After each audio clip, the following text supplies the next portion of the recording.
कभी भी किसी को बेकार नहीं समझना चाहिए, क्योंकि घर में बंद पड़ी घड़ी भी दिन में 2 बार सही समय बताती है। नमस्कार, मैं Sandeep Yadav ocean of knowledge में आपका स्वागत करता हूं। आज हम लोग बात करेंगे टाइम डायलेशन के बारे में। इससे पहले जो लास्ट वीडियो में हम लोग बात किए थे लेंथ कॉन्ट्रैक्शन के बारे में, और लेंथ कॉन्ट्रैक्शन में ये देखा था कि जैसे मान लीजिए अगर कोई भी रॉड है, अगर मान लीजिए काफ़ी हाई वेलोसिटी के साथ मूव कर रहा है तो क्या होता है कि उसकी जो लेंथ होती है वो कॉन्ट्रैक्ट हो जाती है, मतलब कम हो जाती है। आज हम लोग बात करेंगे टाइम डायलेशन के बारे में। तो अगर इसको जानना है तो आपको पता होना चाहिए लॉरेंज ट्रांसफॉर्मेशन के बारे में, क्योंकि लेंथ कॉन्ट्रैक्शन और लॉरेंज ट्रांसफॉर्मेशन को समझने के लिए लेंथ कॉन्ट्रैक्शन और टाइम डायलेशन को समझने के लिए हमको लॉरेंज ट्रांसफॉर्मेशन की ज़रूरत पड़ती है।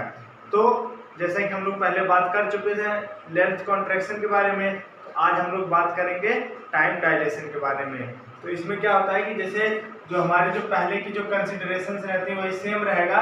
जैसे एक दो फ्रेम है, एक मान लीजिए यस है और एक दूसरा यस डैश है।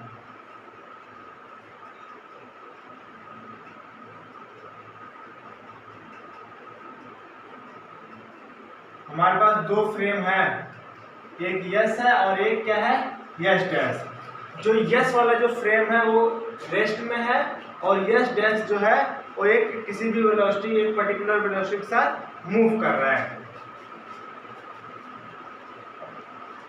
और इधर ये हो जाएगा जेड एक्सिस हो जाएगी और ये जेड डैश। अब जैसे मान लीजिए यहाँ पर 2 क्लॉक है, जैसे मान लीजिए इसमें इस वाले फ्रेम में एक हो गई और यहाँ पर है एक, यहाँ पर एक ऑब्जर्वर O है और यहाँ पर ऑब्जर्वर O डैश है। तो अब आपको यहाँ पर ये समझना है, जैसे पहले हम लोग बात करते हैं कि जैसे मान लो ये दोनों क्लॉक सेम एक ही मान लीजिए अर्थ पर है, एक ही फ्रेम में है, तो दोनों में मान लीजिए टाइम जो है वो सेम हो रहा है। जैसे मान लो सुबह का 8 बज रहा है, इस घड़ी में भी सुबह का 8 बज रहा है, इसमें भी बज रहा है। लेकिन अब क्या किए कि हम लोग मान लीजिए इस वाली घड़ी को, मतलब किसी ने इस वाली वॉच को लिया, पहन लिया और काफ़ी हाई वेलोसिटी के साथ मूव करने लगा, तो होगा क्या कि ये वाली जो क्लॉक होगी इसमें जो टाइम जो होगा ये मतलब स्लो चलेगा। जो टाइम डायलेशन, या फिर आप यूँ समझ सकते हो कि जो मूविंग जो क्लॉक होगी उसकी स्पीड क्या हो जाती है, कम हो जाती है। तो यहाँ पर हम लोग इसी टाइम डायलेशन में यही समझेंगे कि अगर आप मतलब जो भी अगर वॉच अगर मान लीजिए हाई स्पीड के साथ मूव कर रही है विद लाइट की वेलोसिटी को अप्रोच करते हुए, तो उस केस में क्या होता है इसकी जो स्पीड होगी वो कम हो जाती है, मतलब जो टिक टैक जो करती है, जैसे एक टिक होने में जो टाइम लग रहा है वो और कम हो जाएगा। तो ये हमको बताता है टाइम डायलेशन के बारे में पता चलता है। तो जैसे मान लीजिए इस वाले फ्रेम यस डैश में अगर देखिए ये वाली जो वॉच रखी गई है इसका 2 टिक, मतलब पहला टिक होने में मान लीजिए T1 डैश टाइम लग रहा है, ठीक, और दूसरा टिक होने में T2 डैश। तो जैसे जो जब टिक टिक करती है तो पहले मान लीजिए होने में पहला टिक होने में T1 डैश टाइम लग रहा है और दूसरा T2 डैश। अगर इन दोनों का जो डिफरेंस होगा ये मतलब इसको T0 से डिनोट करेंगे, T0 इक्वल टू क्या हो जाएगा T2 dash minus T1 dash. यहाँ पर T0 क्या है, कह सकते हैं ये प्रॉपर टाइम होता है। जैसे हमने बात किया था प्रॉपर लेंथ होती है और या दूसरी थी कॉन्ट्रैक्टेड लेंथ। यहाँ पर हम लोग देखेंगे एक प्रॉपर टाइम इंटरवल या टाइम होगा, और दूसरा हम लोग बात करें अगर इस वाले फ्रेम के रिस्पेक्ट में देखें तो यहाँ पर जो टाइम होगा वो क्या होगा T इक्वल टू हो जाएगा T2 माइनस T1, ठीक। ये कैसे हो रहा है यहाँ पर देखिए, जैसे सेम प्रोसेस उसी की तरह है जो लेंथ कॉन्ट्रैक्शन के बारे में जब हम लोग बात किए थे वैसे सेम है सिमिलरली। तो वहाँ अब हम लोग यहाँ पर टाइम डायलेशन के बारे में देख रहे हैं। अब इसमें क्या होगा, जो हमारे जो कंसिडरेशंस है इसमें हम लोग यूज करेंगे लॉरेंज ट्रांसफॉर्मेशन के बारे में। तो लॉरेंज ट्रांसफॉर्मेशन क्या है, T डैश इक्वल टू होता है T minus X V upon C square upon under root 1 minus V square upon C square. ये किसकी इक्वेशन है, लॉरेंज ट्रांसफॉर्मेशन है। अब हम लोग क्या करेंगे, अब इसकी क्या करना है हमको, लेकिन इसकी जरूरत नहीं, हमको जरूरत है इनवर्स इक्वेशन की। जो लॉरेंज की जो इनवर्स ट्रांसफॉर्मेशन इक्वेशन है उसको हम लोग लिखते हैं। तो इनवर्स इक्वेशन कैसे लिखते हैं, रिप्लेस कर देते हैं। जहां पर मान लीजिए ये जो डैश लगा है वो डैश नहीं रहेगा, और जहां पर डैश नहीं लगा वहां पर डैश लग जाएगा, और v को हम लोग रिप्लेस कर देंगे माइनस v के साथ। ठीक, तो यहाँ पर क्या आ जाएगा, अगर हम लोग इनवर्स इक्वेशन लिखें, इनवर्स ट्रांसफॉर्मेशन इक्वेशन या फिर लॉरेंज ट्रांसफॉर्मेशन इक्वेशन, क्योंकि लॉरेंज की जरूरत पड़ती है, लॉरेंज की जो ट्रांसफॉर्मेशन इक्वेशन है उसी की हमको जरूरत है। तो इनवर्स लॉरेंज ट्रांसफॉर्मेशन इक्वेशन क्या होती है, जहां पर मान लीजिए जो टी डैश है तो इसको हम लोग केवल टी लिख देंगे, और जहां पर डैश नहीं लगा वहां पर डैश लगा देंगे। ठीक, और v को माइनस v के साथ रिप्लेस कर देंगे, तो क्या हो जाएगा, तो t इक्वल टू हो जाएगा t डैश। अब देखिए v को रिप्लेस करेंगे किसके साथ, माइनस v के साथ, तो क्या हो जाएगा, प्लस हो जाएगा X V upon C square और upon under root 1 minus V square upon C square. ये हो जाएगी लॉरेंज की इनवर्स ट्रांसफॉर्मेशन इक्वेशन। अब हम लोग इसी की हेल्प से पूरा इक्वेशन लिख लेंगे। तो अब आप यहाँ से देख सकते हैं, अगर हम लोग T1 लिखना चाहें तो उसको लिख सकते हैं। ठीक, तो देखिए क्या होगा, यहाँ से अगर हम लोग T1 लिखेंगे तो क्या होगा, T1 इक्वल टू हो जाएगा T1 dash plus X dash V upon C square upon under root 1 minus V square upon C square. ऐसे ही सिमिलरली कह सकते हैं T2 क्या हो जाएगा, T2 हो जाएगा T2 dash plus X dash V upon C square, और पूरे के अपॉन में क्या आ जाएगा, under root 1 minus V square upon C square.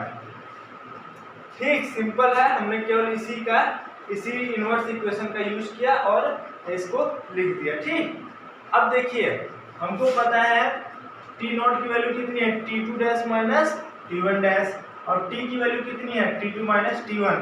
देखिए ये जो t है ये इम्प्रॉपर टाइम इंटरवल है, और ये जो T नॉट है ये क्या है, प्रॉपर इंटरवल टाइम है। ठीक, तो ये मतलब ये बता रहा है कि ओ डैश के रेस्पेक्ट में ये वाला टाइम है, और अगर यही क्लॉक मान लीजिए यहाँ पर ऑब्जर्वर इस एस फ्रेम में है तो उसके अकॉर्डिंग क्या होगा।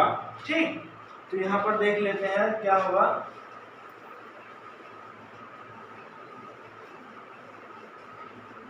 अब क्या करें कि इन्हीं दोनों इक्वेशन को माइनस कर देते हैं, T2 माइनस T1 क्या होगा, देखिए T2 माइनस T1 ये हो जाएगा, T2 की वैल्यू कितनी है, T2 डैश प्लस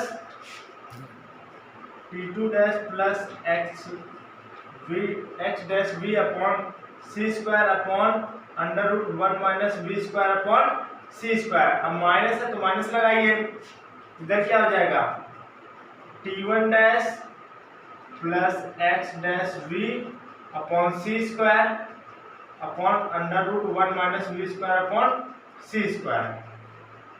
ठीक, सिंपल है। अब इसको क्या कर लेते हैं, सॉल्व कर लेते हैं। क्या हो जाएगा, T2 minus T1 equal to क्या हो जाएगा, ये हो जाएगा T2 dash plus X dash V upon C square. अब देखिए यहाँ पर अगर हम लोग देख रहे हैं डिनोमिनेटर क्या है, सेम है, तो सिंपली यहाँ पर हो जाएगा minus T1 dash and minus X dash V upon C square, और पूरे नीचे कितना हो जाएगा, under root 1 minus V square upon C square. ठीक, ये हो गया। अब देखिए जो क्वांटिटी कट रही है उसको काट देते हैं, ये वाला कैंसिल आउट हो जाएगा, तो यहाँ पर बचा क्या,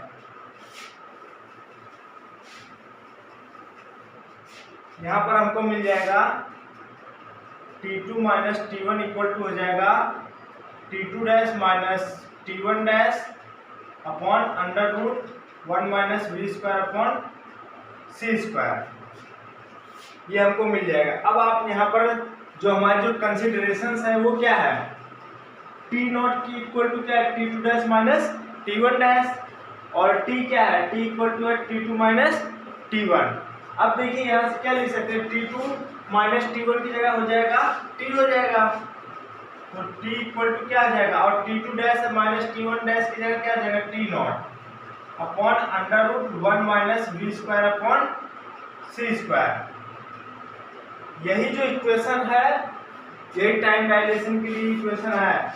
T इक्वल टू क्या है, T नॉट अपॉन में under root 1 minus B square upon C square. अब अगर आप इस इक्वेशन को ध्यान से देखें, यहाँ से हमको ये चीज मिल रही है कि जो T होगा ये हमेशा ग्रेटर देन होगा किसके, T नॉट के। ठीक, कब बराबर, ये कब होगा, देखिए यहाँ से हमको ये पता चल रहा है कि जो वेलोसिटी होगी वो या तो c से मतलब कम ही रहेगी, जो क्योंकि अभी तक ऐसा कोई भी पार्टिकल या कोई भी ऑब्जेक्ट ऐसा नहीं मतलब इसकी खोज हुई है कि जो लाइट की स्पीड से ज़्यादा या उसके बराबर हो। तो सबसे हाई वेलोसिटी लाइट की होती है। आप इसको वेलोसिटी एडिशन थ्योरम से भी समझ सकते हैं, क्योंकि आइंस्टीन ने बोला है कि जो लाइट की जो स्पीड होती है वो क्या होती है, किसी भी इनर्शियल फ्रेम में कांस्टेंट होती है।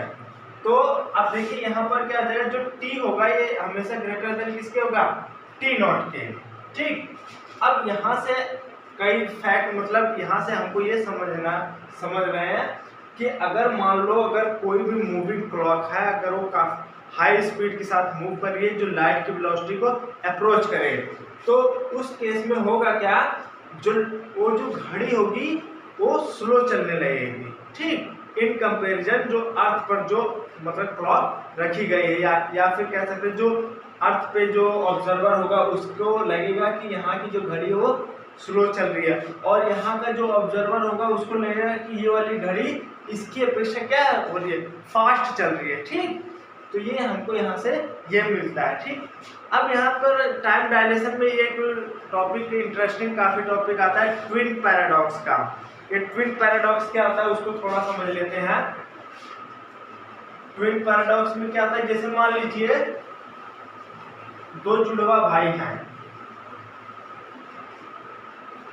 देखिए ट्विन मतलब जुड़वा होता है ना, तो मान लीजिए अगर दो जुड़वा भाई है मतलब दोनों एक समय पर मतलब पैदा हुए, और फिर मान लो दोनों अर्थ पर मान लेते 10 साल तक रहे। दो भाई हैं, मान लीजिए एक का नाम राम है और एक का नाम श्याम है। ठीक, दोनों क्या है, दोनों जुड़वा भाई हैं। अब यहाँ पर होता क्या है, ये जो दोनों भाई है मान लो इसकी भी एज कितनी है, 10 साल है, ये भी 10 ईयर है और ये भी 10 ईयर है। अब लेकिन यहाँ पर हुआ क्या कि एक जो भाई है वो क्या कर रहा है, एक मान लीजिए किसी रॉकेट में किसी स्पेसशिप में बैठा और चला गया। ठीक, मान लो स्पेस की यात्रा करने के लिए। मान लेते हैं जो ये श्याम है ये कहीं घूमने के लिए निकल गया। देखो जब दोनों की एज पहले सेम है, अब क्या हुआ कि ये वाला जो है ये चला गया घूमने के लिए हाई स्पीड के साथ, मतलब एक ऐसी स्पेसशिप है जो लाइट की स्पीड को अप्रोच करते हुए मूव करेगी।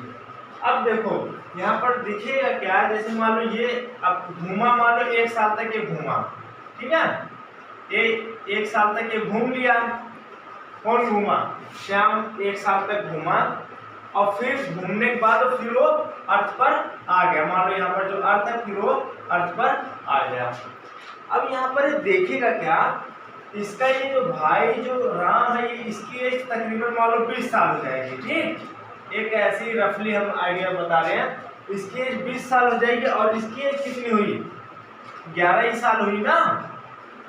देखो अब यहाँ पर जो टाइम का देखिए ये जो हो रहा है ये बायोलॉजिकल क्लॉक की वजह से हो रहा है। उसके वहाँ पर होता है क्या है कि जो हार्ट बीट होती है वो भी कम मतलब हो जाती है। जैसे अगर जब जो श्याम है वो घूमने निकल गया, वो भी किसी स्पेसशिप में जब वो उसमें घूम रहा है तो वहाँ पर उसकी जो बायोलॉजिकल क्लॉक होगी वो भी क्या हो जाएगी, स्लो हो जाएगी, क्योंकि अभी हमने टाइम डायलेशन से ये यहाँ पर देखा।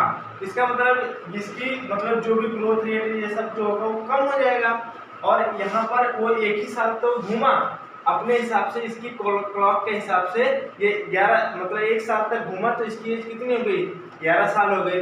लेकिन जब वो वापस जब धरती पर आया तो उसको ऐसा अब महसूस हुआ या महसूस किया, उसको देखेगा इसका जो भाई जो राम है वो क्या हो जाएगा, उसकी एज ज़्यादा हो जाएगी, वो मान लो 20 साल का हो गया और ये अभी 11 साल का हो गया। तो इसका मतलब यंग कौन है, ये वाला श्याम जो है वो ज़्यादा यंग है। तो यही यहाँ पर मतलब ट्विन पैराडॉक्स है। तो आई थिंक आपको टाइम डायलेशन समझ में आ गया होगा। तो इस वीडियो में इतना ही। Thank you.